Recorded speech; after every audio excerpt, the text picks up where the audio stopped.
Hello and welcome back to the Spring to Life podcast. I'm Caitlin, your host / hormone health coach, femme educator, Pilates instructor, and creator of the Spring to Life method. My goal is to promote feminine body independence and share stories of female resiliency to help you love your body more and unleash your inner superpower, your period. I am very excited to bring you this interview with Emma Brereton this week. This is truly a story of female resiliency, and I hope you find it as inspiring as I did. It gets pretty juicy towards the end, so I hope you tune in the whole episode, and I will be really interested to hear your thoughts. All right, I am here with Emma Brereton, who is going to share a very important story with us today on the podcast. But I'm going to first turn it over to Emma to just introduce herself, tell us a little bit about her work. And we actually connected because I was on Emma's podcast a couple of weeks ago talking about my work, and she's very much into the paradigm shift and change makers. So I'm just going to let her explain a little bit about that before we get into this story. Hi, Caitlin. I am so excited to have this conversation and to be on your podcast. So I am a professional psychic and sort of spiritual business coach for particularly ascension-focused, awake, conscious female CEOs for the most part, and business owners. And I help them elevate their brands in a very soul-aligned way. It's of great importance to me to only be giving my energy to people and things that are really, bringing humanity forward into a new paradigm. So that's really paramount in my work. But yes, I'm a tarot instructor among many other things. And I also do soul portraits. So I have soul portraits underneath my wheelhouse as well. But yeah, that's a little bit about me. Didn't want to misspeak in terms of relaying what you do, because I think it's so beautiful and so unique to you. So that is really lovely. And I don't know all of the details of your story, but I feel like this experience that you're going to share with us probably has fed in some way to kind of what you do right now, if not directly, but just in your whole experience, your life experience. So I'm really excited to hear about it and share it with the audience. So we connected originally because you wanted to have me on your podcast in terms of talking about the work that I do in helping women to transition off of hormonal birth control, as we're kind of ushering in this new information age, I guess we could call it, of women waking up to what it really means to be healthy in their body, how to take control of their fertility, and how all of that is kind of energetically shifting as a collective population. And I really enjoyed that conversation. If anybody wants to go back and listen to Emma's podcast, I think she had some really poignant questions, and we had a great conversation. But what intrigued me the most was your near-death experience with birth control. So I think we should just start there and have you dive into the story. We can kind of branch off, and I'm sure I'll have some questions as your story progresses. So I know very little, but I know that you were on birth control in college, and that's kind of where this all starts. So I'm going to turn it over to you. Okay, great. Thank you.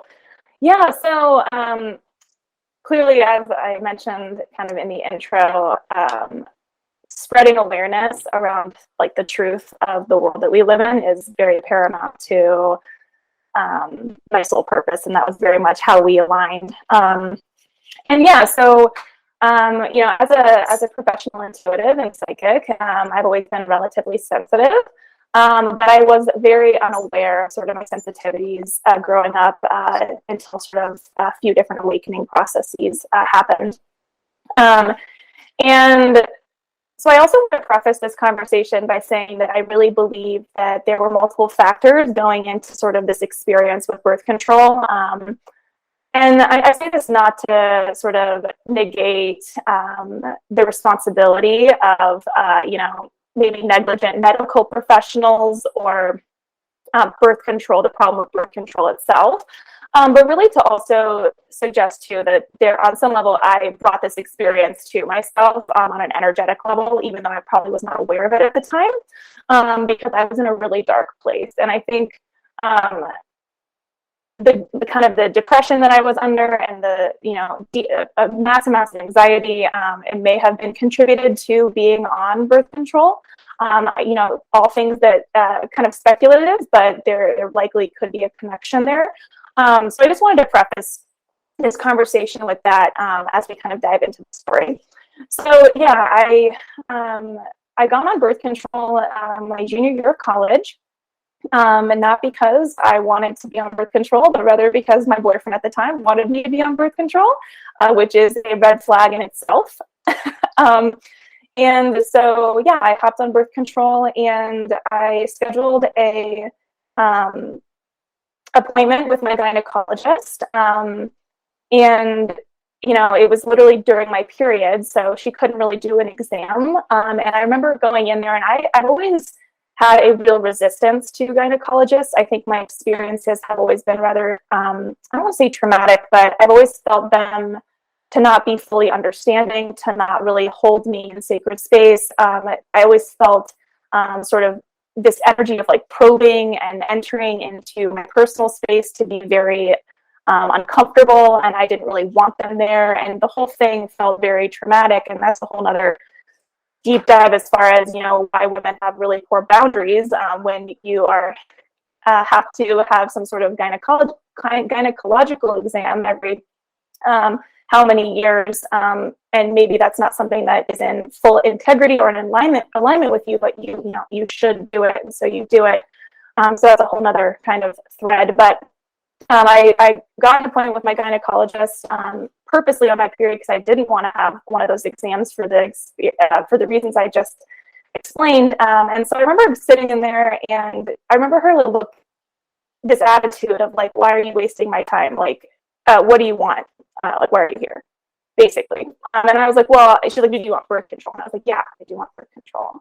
So she's like, okay, well, I'll prescribe it to you. Eventually, you're gonna have to come back for an exam though. And I was like, yeah, whatever.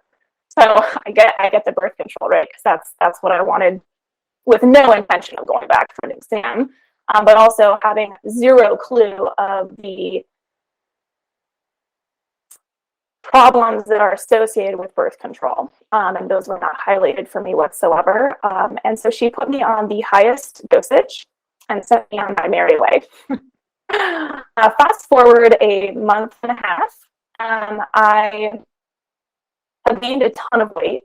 I am in a really dark place. I'm in a really unhealthy relationship at the time, and because of that unhealthy relationship, I've lost almost all of my friends. And so there's a lot of things happening at this moment where I was so depressed. I like didn't even want to leave my bedroom. My confidence was so in the tanks. I went to a really small school, so if you were sort of annexed from the social group, then you were really shunned from the community. It wasn't like you just could find friends elsewhere. It was either very black and white, either you're in or you're out. And especially because sort of the kind of, I would say I was getting kind of bullied by my so-called friends who were all part of my sorority.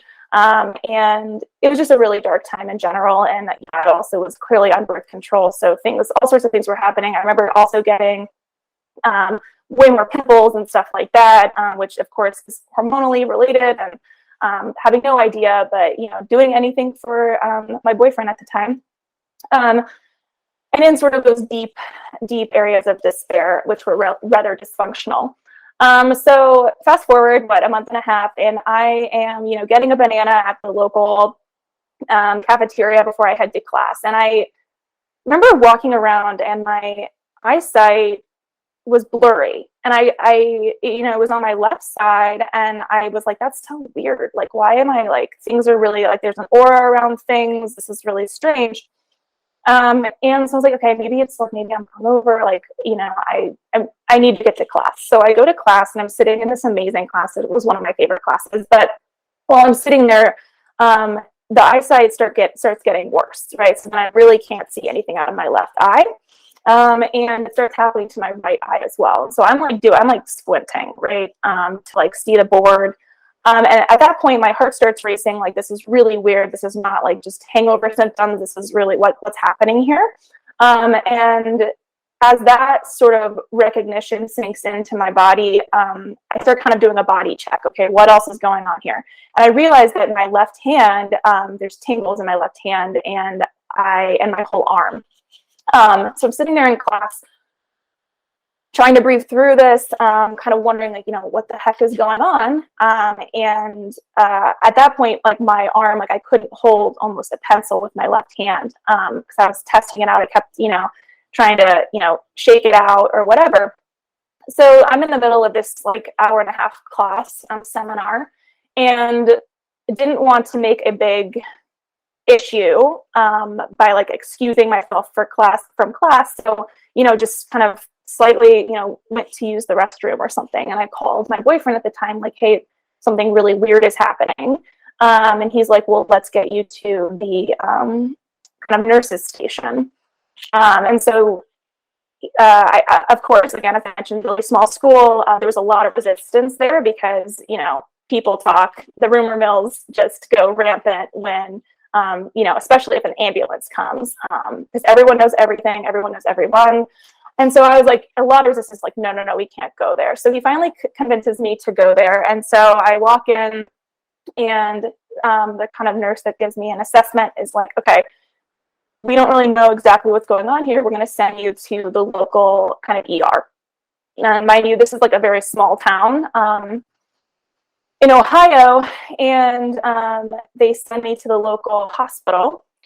And we go to the ER, and at this point, so we're on our way over there, and my boyfriend's driving me, and I then call my parents, like, hey, this is what's going on, keeping you aware of the situation. And, they're eerily calm, probably to keep me calm, but even while I'm on the phone with them, I'm losing hearing as well. So at this point, one side of my body is like expressing symptoms of something really bad. Like, this is not good. And we get to the ER, and they, of course, do a scan on me to kind of check exactly what's going on, because it's like, where do you begin? So I'm sitting there waiting, and they kind of hook me up, take some blood samples, hook me up to sort of the machines in a kind of ER station like that. And I'm sitting there with my boyfriend at the time, and of course, lots of nerves, have no idea what's going on. And all of a sudden, the ER doctor comes rushing in, out of breath, and looks at my boyfriend and looks at me and says, oh my God, I am so glad that you're here with someone. And I was like, what does that mean? I have no idea what that means. And she's like, I have horrible news. And I say, again, what on earth are you possibly talking about? And she says, your carotid artery is dissecting, and we're needing to life flight you to OSU, Ohio State Medical, immediately. And I looked at her, because all of that is gibberish to me on some level. And I look at her and I say, I don't know what that means. And she was like, your carotid artery is dissecting. And I said, am I going to die? Basically, my question is, am I going to die? And she wouldn't answer that. And so I, of course, at that point, start completely crying. Like, it's a full meltdown mode. And I sit there and sort of this like kind of daze of, I have no idea like what is reality anymore. And so immediately then they bring in the people that are going to, like, I call them angels, but really the people that run the life flight helicopter are some of the most impeccable people, at least the ones that I experienced, because I have massive flight anxiety. I've always had massive flight anxiety. I mean, not as much anymore, but at the time I was in the middle of that. I was before a very profound spiritual awakening that actually got me to not feel anxiety anymore about flying. But at the time I was incredibly anxious around flying, especially in a helicopter in a tight, confined space. And so I told them that, I don't know how I'm going to do this because, I'm going to get so anxious, and my heart is going, like, I'm going to be having maybe a panic attack. And I remember the doctor being like, okay, we can give you something that can help sedate you. But it's imperative that you keep your heart rate low, because if you have more blood pushing through your veins, it's going to create the dissection further, and you're going to have a brain aneurysm on the flight. So all of this is happening. I am on this flight. I'm not even fully probably in the body on this flight. I just remember just beginning to talk to God. And there was a profound sense of calm that moved over me. Almost this peace of, I have no idea, like, there's nothing I can do. There's absolutely nothing I can do except just surrender. And so, we land at OSU, which is like a huge, for those of you who aren't familiar with OSU Hospital, it's a huge hospital. Some of the most world-renowned doctors come there. It has a huge budget. They have a huge, amazing medical facility, specifically a cancer facility. Everything's very high-tech and brand new. It's very state-of-the-art. Of course, we land there. They wheel me into sort of probably some sort of room that's just all metal. And I remember being like, wow, this is what people see when they're, probably unconscious in horrible, car wrecks, etc. Because it's probably an acute trauma sort of area. And then I remember the doctors there coming in and looking at me and being like, you're the person with the carotid artery dissection? And I was like, yes. And they're like, you're way too young to be having a carotid artery dissection. We were anticipating someone in their 80s or 90s. And so, fast forward, I then spend around 3 nights in the ICU. At that point, my parents had, of course, driven all night and got there. And the second night in, of course, we're there. And so I had a team of doctors working on me. Of course, I'm the medical anomaly. We have no idea how this happened. And I had a kind of a neurologist. I had someone that, focused mainly on my eyes. I had someone that just focused on kind of more internal health, sort of blood stuff. I literally had a team of 4 to 5 doctors working on me. And they were, floating around ideas of putting a stint in. They were floating around ideas of all sorts of measures if, this dissection didn't clear itself up. And I remember they just kind of kept watching me, and they basically said that if they put a stint in, it would create more trauma in the area and more harm than good. So they were just going to watch me and put me on some blood thinners, and eventually send me on my way after around 3 to 4 days in the hospital, as things didn't look like they were necessarily getting worse. And it wasn't, becoming bigger. I think the blood thinners helped with that. So I remember one of the last conversations I had with the doctors, we kind of had decided collectively on the plan forward. And, again, no one had really given me a full answer on what was happening.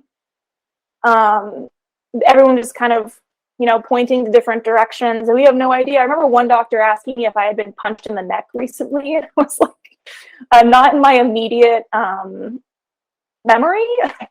And I remember the only female doctor on the team, and she was an Indian woman, the only female doctor on the team, that when all the other doctors had left, I remember her sitting there and I was asking her a question, and she turned to me and she looked at me and she said, if I were you, I would get off that birth control.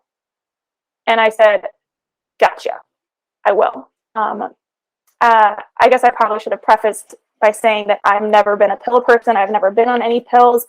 I've always been a very healthy individual. I've never taken, really, my mom has always been sort of a tough it out type of person, very low medical attention type of person. And so even though I had that background and no sort of background of any sort of medical history that was problematic in a specific sort of blood clot way at the time, I didn't know this.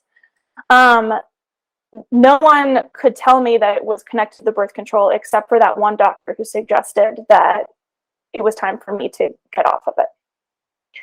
So I got off of it, and a few months later, everything cleared up.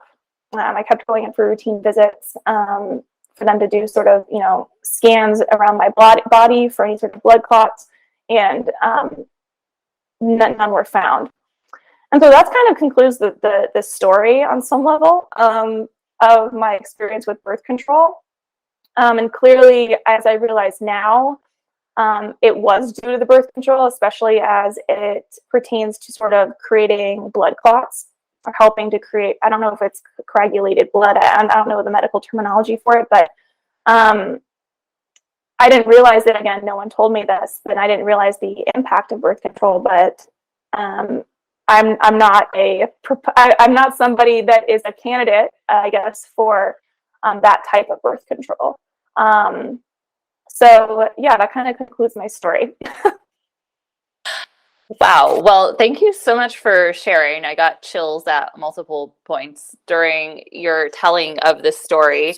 And I think it's like such a cautionary tale. Like there were so many red flags, just even, I know you described red flags with your boyfriend, but just even from starting with your visit with the gynecologist, moving forward. And I wanted to look this up to share just for our audience, but carotid dissection is a tear in the inner layer of the wall of the carotid artery that allows bleeding into the artery wall. So not something we want to be dealing with. It's pretty serious. And so we know that blood clots can be caused by birth control. And this is something I wanted to look up exact figures earlier. And the number is somewhere between 3 and 9 out of 10,000 women per year will get blood clots from birth control, which, when they look at that as a percentage, it's between 0.03 and 0.09%. But 3 to 9 women out of 10,000 really isn't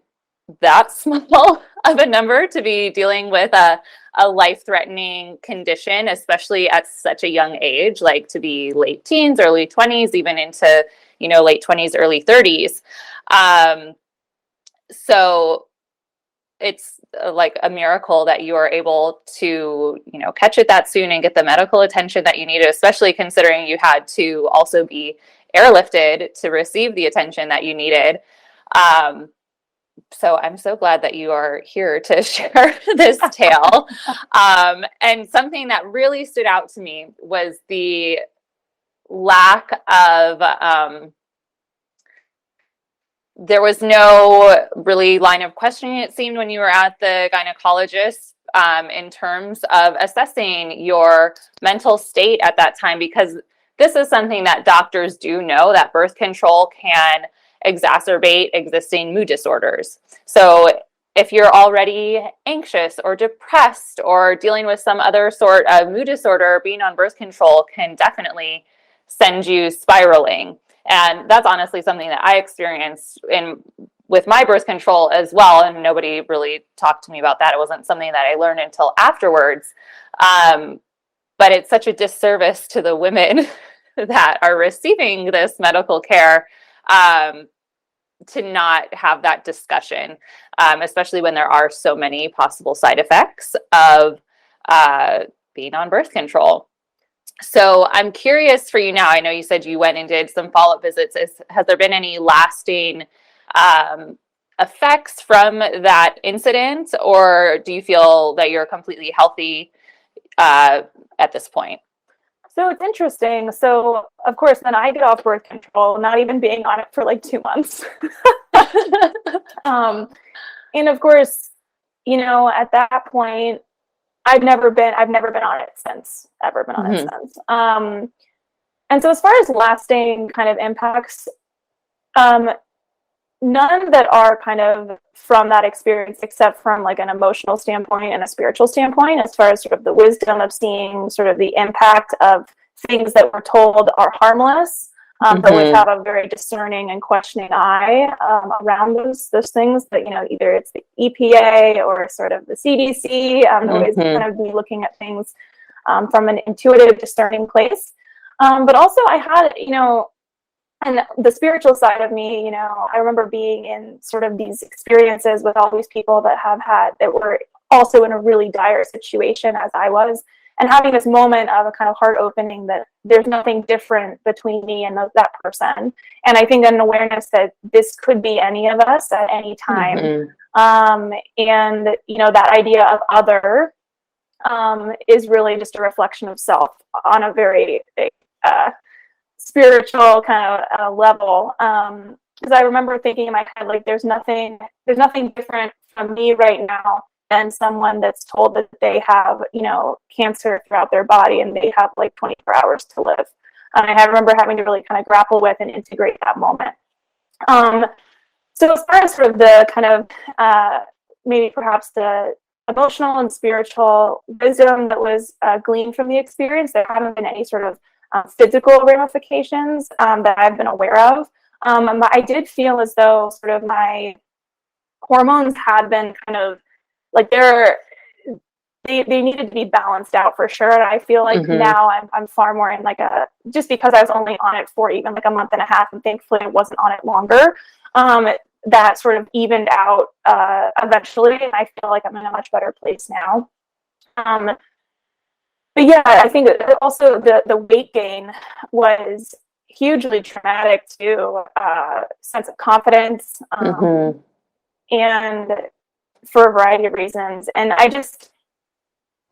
really believe that we're just not told as women all of these things because they want us to be participating in a system, and our ignorance is their gain. And I'm just, you know, I know your work is so paramount and important to spreading awareness in this regard as well. But yeah, I really view birth control as an example of that. I resonate with that. And I know that was something we discussed in your interview on your podcast, of how just as a population of people, women being on birth control, it really changes the, I don't know if work ethic is quite the word that I'm looking for, but it definitely, that is a big part of it, because we know we're wired on this 28 to 36 day cycle normally. And when you're on birth control, it really shuts that down. It's shutting down those hormones and putting you in more of a position to be on that 24-hour clock, which is more suitable to a 9-to-5 work schedule, versus being, you know, perhaps at home with children or working in a more creative, cyclical way.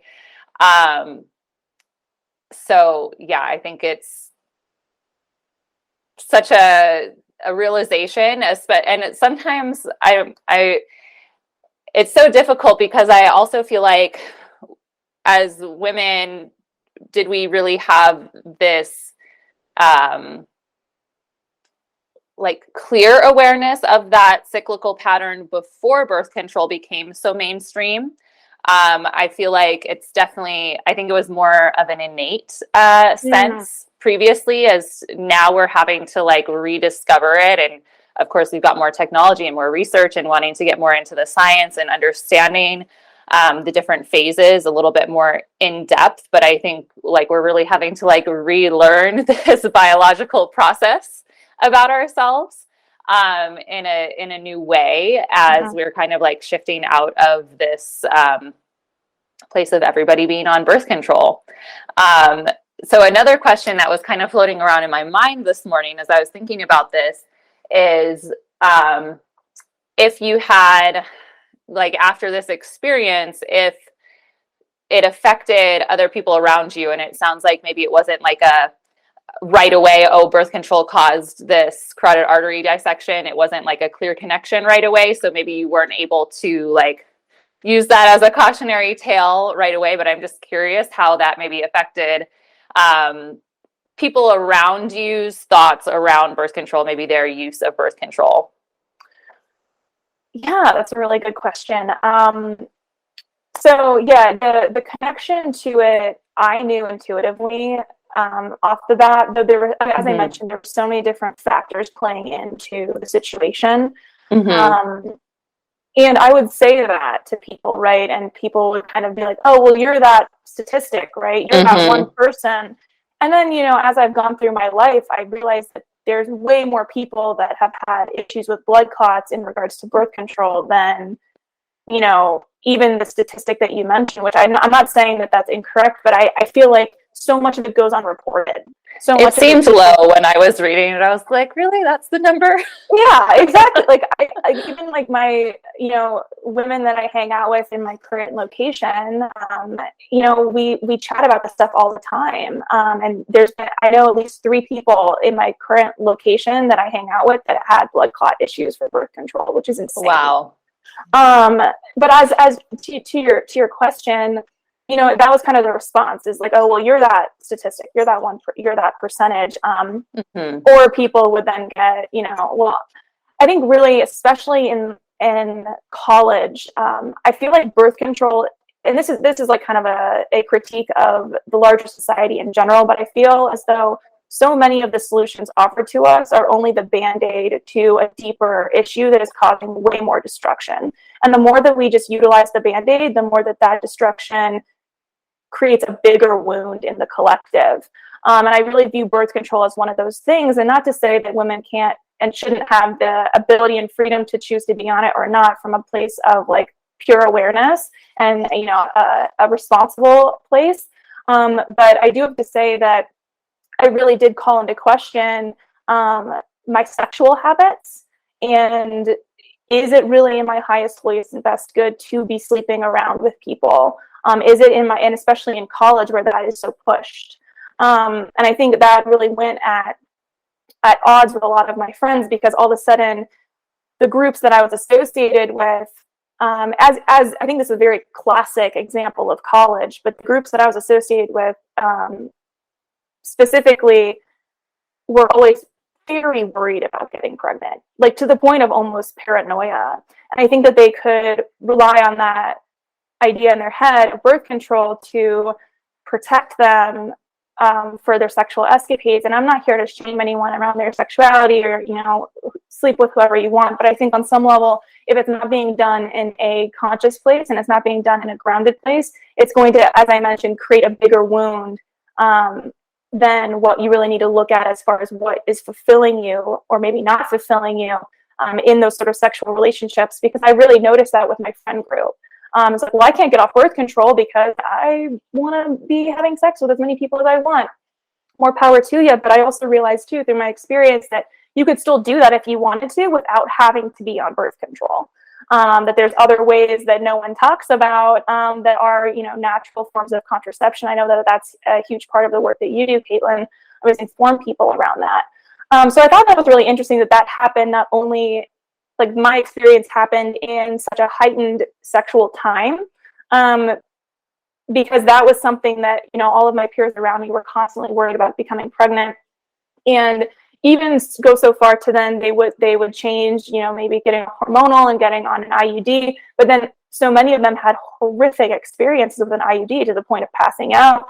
And I remember having this moment of like, is this all worth it? Is this really worth it?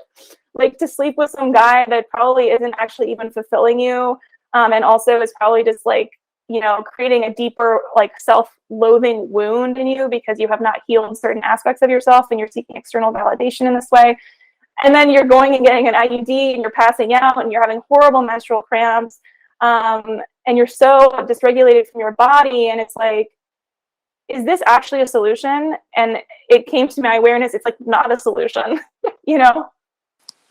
Yeah, I think that you said that really wonderfully, and it's definitely kind of a conversation that I've been having with myself in my head, especially the more that I get into the work that I'm doing in teaching cycle charting as a means of fertility awareness and being able to use that not only for conception, but also for birth control. And one of the like facts in my training is that hormonal birth control works 100% of the time when you're not fertile. So there's a large part of the month where you are not fertile, but you're still taking this pill or you still have this medical device in your uterus or in your cervix there. And it's just like you said, there are all these other different methods, and not that I was, sleeping around a ton at that point in my life either, but there was definitely, that was kind of like the culture, like you get, Totally. You're college age, you're living on your own, you're going out, you're like meeting people, and it's kind of, that's a part of like the energy of being that age, I think. And I definitely, feel that anxiety, not, maybe in myself, but also like collectively in people that I know, of like the fear of being pregnant. And obviously birth control is the quickest solution. But I remember always feeling so,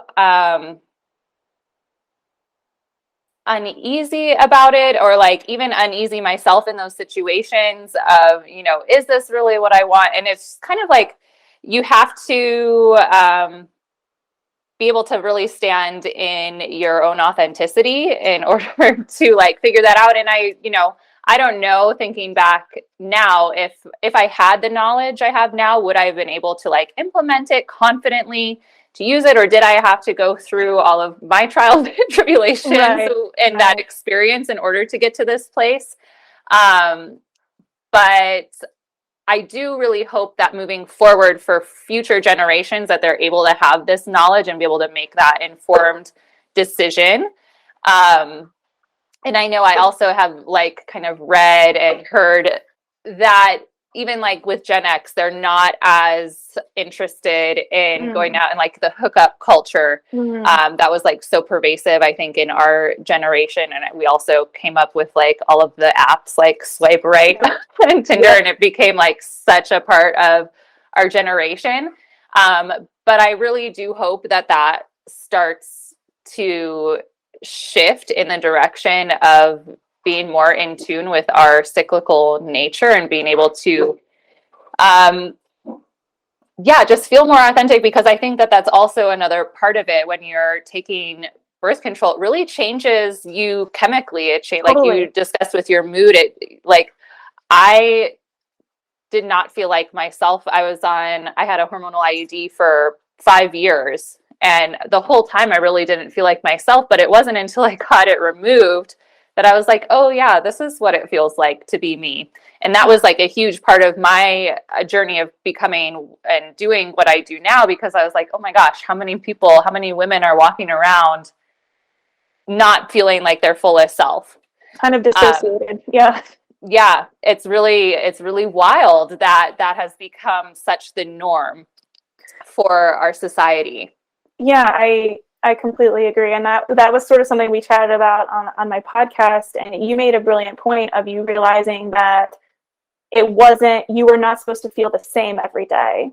Mm-hmm. And that stuck with me. And I think I share all of that about my college. And I want to put a caveat on that. It's not to shame anyone that is exploring their sexuality in that way, but I do feel like that is a critique that, as somebody that has moved through that phase of my life, I can look back on that now and see where I was operating in integrity of my true self, and where I had a lot of growing to do. And you could make the argument that I had to go through that experience, and so many of us had to go through that experience to really understand that deeper aspect of ourselves. But I really all of the pain and the trauma and the feelings of, self-loathing and rejection and all of this stuff that kind of also often accompanies those types of environments. And I think, as you mentioned, the sort of hookup culture that was so pervasive in our generation, especially in college. I don't want my daughter, and I don't want my future daughters, and as a kind of a collective daughters, to have to go through that type of experience in that way. And I think to your point, as far as, would we have been able to actually implement with confidence sort of the knowledge we know now?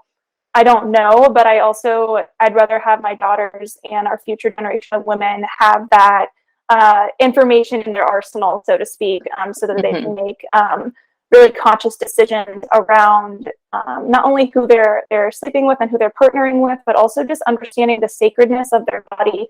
And to the point you mentioned earlier, as far as sort of being so kind of disassociated when you're on birth control and making maybe decisions that you may not have been making if you weren't. I really feel like so much of our culture has kind of numbed out and dumbed down the sacred aspects of what it means to be a woman, and truly what it means to be a woman, and truly what it means to be in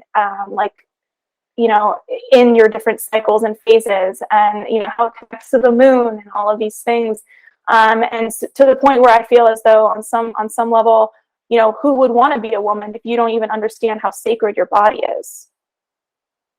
And so then of course you can go down a whole nother tangent around sort of kind of what we're seeing in today's society around sort of this bizarre removal of what it means to be a woman. But I think that really stems from the fact that most women don't even understand how purely sacred it is to be born in this body. I agree fully with you on that point. I know that I didn't have a full appreciation for my body and for myself as a woman, or even really like viewing myself fully as a woman until I truly understood this about the menstrual cycle, about the different phases, about how fertility works, and even how fertility is not necessarily, obviously you need to be fertile in order to conceive a child, but you also need your fertility for your overall health. So it's not like you can just say, oh, I know that I don't want children, so I don't care about my fertility. It's intertwined with everything. And yeah, it's very interesting to see what's going on now, and just not so many women not able to fully embrace themselves or appreciate themselves and their bodies for what they can do. And in the process of that, or in that vein, being able to kind of dissociate or kind of like turn down the value of other women around them in a way. Totally. And I really believe too, clearly I mean, I believe in I believe in the male and female as sort of a, like your sex is either male or female.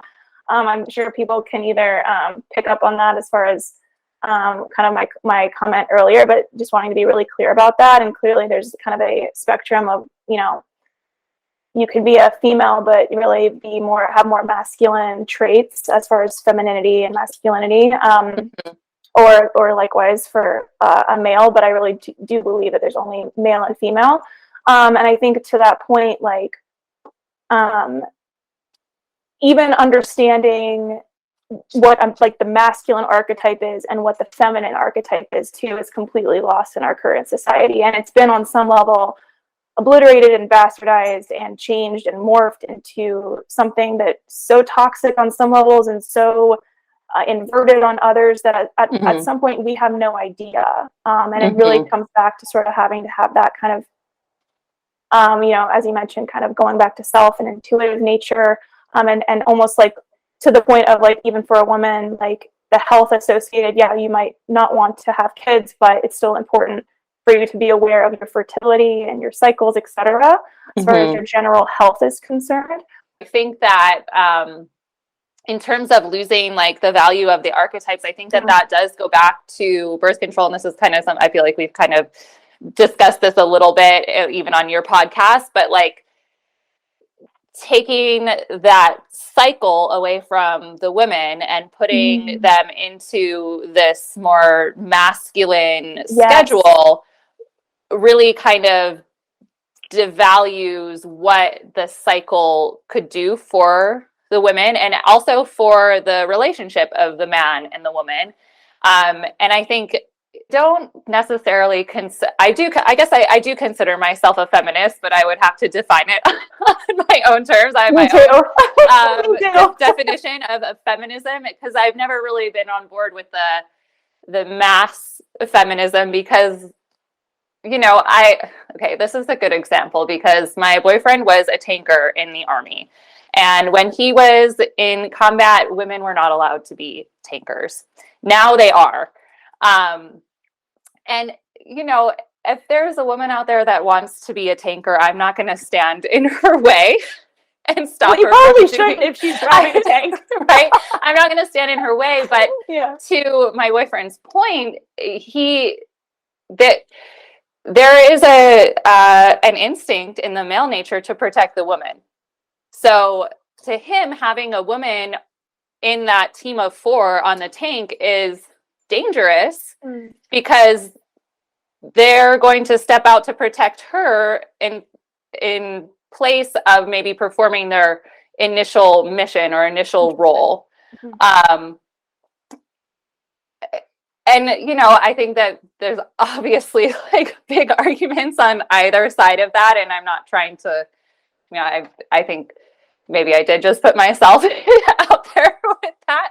But I have never argued that I am 100% equal with a male. We're different. Totally. And I'm not trying to like knock myself down a peg from the male position, but I think that the female has a different role, and I'm not trying to exercise that as being 100% equal to what tasks or jobs or roles that the man has. Totally. So, totally. I think, but I'm also not trying, like you said, women can have, more masculine energy, and that's fine. And, if they want to play into that role and use that to their advantage, the more power to them. But I'm not trying to argue that I'm equal 100% of the time. Well, I think to your point, it's almost like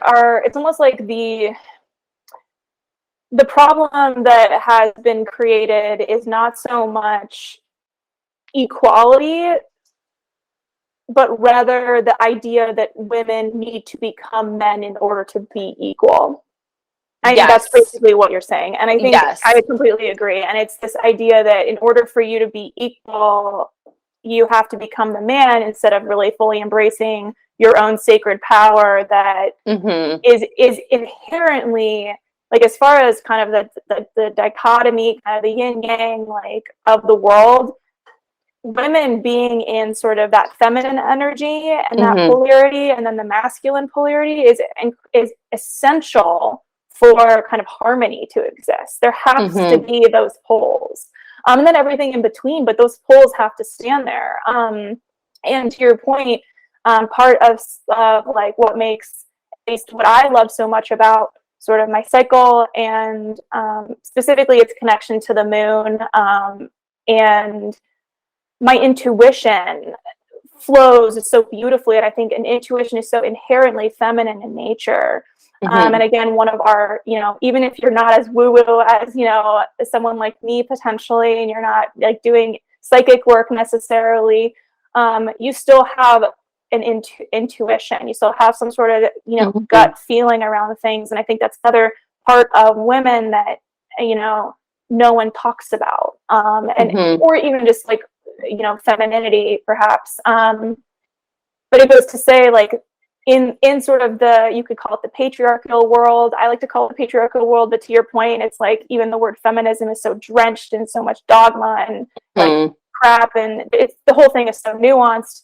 But I do say kind of patriarchal world is because it's a very masculine world. It's a very linear world, and there's really no space. It's almost like you have to become a man, or it's been created that you either have to become a man or you can't survive.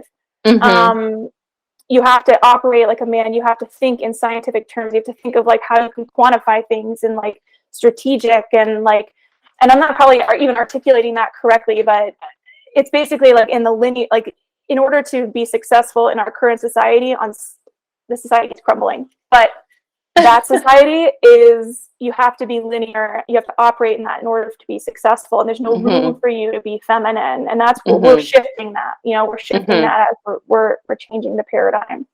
Yeah, I agree. And I think, I used a very extreme example of being like a tanker in combat, but if you look at even just like corporate America, for a woman to be successful, think about like just that, like, I don't know, I think almost of like the typical like 80s, 90s, like working woman in the movies, like she's wearing a suit and she can't talk about her kids at work, or she can't have kids, because you have to be in that masculine energy and if you want to be successful in that line of work. And I think we're seeing more and more that that's simply not true. I think there are lots of female CEOs and entrepreneurs out there that are starting to run businesses very successfully on their own terms, guided by their intuition, working more cyclically, and are setting the example for other women. But I think the now maybe the hurdle is that women can see, oh, well, she can do that, but how could I ever do that? And it takes some bravery and belief in yourself in order to like kind of step outside of those boundaries and set your own boundaries and saying, okay, I'm going to do this at this point in my cycle. I'm going to do this other thing at this point in my cycle. And I'm not going to adhere to the typical standards. And having to really shift and maybe even kind of retrain some people around you in order to accept that. Totally. On some level, we're not going to change the paradigm by still working with all the old systems that weren't, actually serving us. We have to create new ones. Exactly. Oh my gosh. Well, this was just I feel like we covered so many bases in this conversation. It was, it's always so lovely to chat with you. But I think we'll wrap it up here. So do you have any final words you'd like to leave the audience with?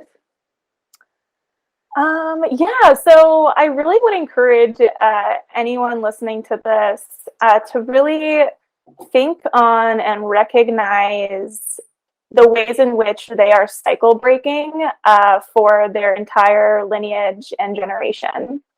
I know I've taken it on personally to sort of be a cycle breaker, and I really want to, give that or offer that invitation to anyone that feels called or knows in their heart that they are also people who are here to create a new paradigm and end the ways that things were going in the past that were not actually serving us. So I think I just want to end with that. And then, of course, as far as links are concerned, I am on Instagram at Emma Brereton. You'll probably link that, I'm sure. But and then I also have a website at walkbetweenworlds.com. And all of my offerings are on there. Psychic readings, soul design readings, coaching for conscious entrepreneurs, as I mentioned, and also sort of my art is on there as well. So be sure to check that out. And then I also have a podcast, as you mentioned, and you can catch Caitlin and I chatting kind of a similar conversation to this if you can't get enough of this conversation at Walk Between Worlds, and that's on all major platforms. Awesome. Thank you so much. Yes, I will link your Instagram, your website, and I'll link your podcast. I'll link that episode where we were chatting a little bit about my work. Thank you so much for sharing your time with me today and sharing your story with the audience.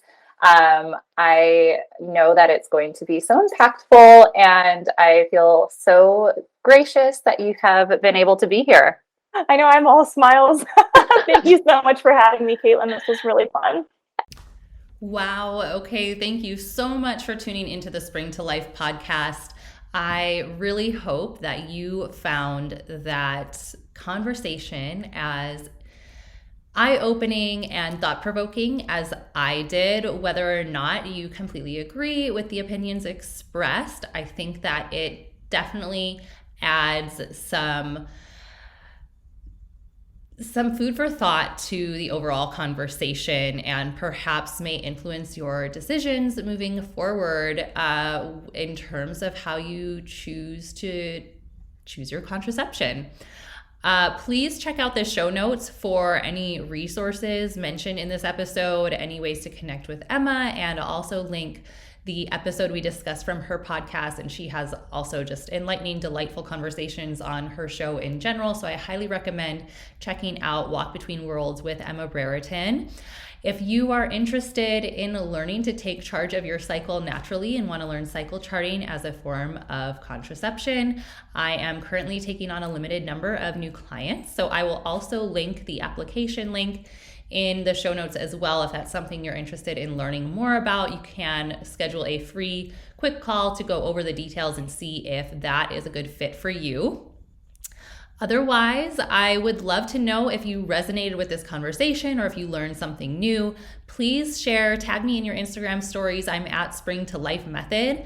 Leave a 5-star review or simply share this conversation with a girlfriend, because all women deserve to know their superpower.